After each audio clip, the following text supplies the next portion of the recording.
ইয়ারমুখের যুদ্ধে যেখানে ৫ লক্ষ রোমান আর ৩০,০০০ মুসলমান ছিল, রোমানদের মাঝে ৬০,০০০ আরব খ্রিস্টানরাও ছিল। রোমান সেনাপতি বললেন, আজ শুধু লোহা লোহাকে আঘাত করবে। এমন ৬০,০০০ আরব খ্রিস্টান ময়দানে আসে।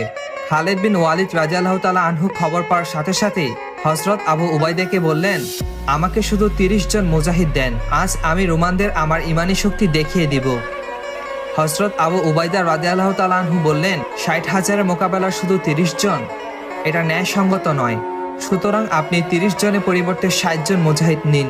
এভাবেই ৬০ জন মুজাহিদ নিয়ে ৬০,০০০ খ্রিস্টানের মোকাবেলা করে এবং রোমান সেনাপতিকে বলে, আমরা একজন মুজাহিদ তোমার ১,০০০ সৈন্যের সমান। এরপর ৬০ জন মুজাহিদ ৬০,০০০ সৈন্যকে টুকরো টুকরো করে দেয়। আল্লাহু আকবার।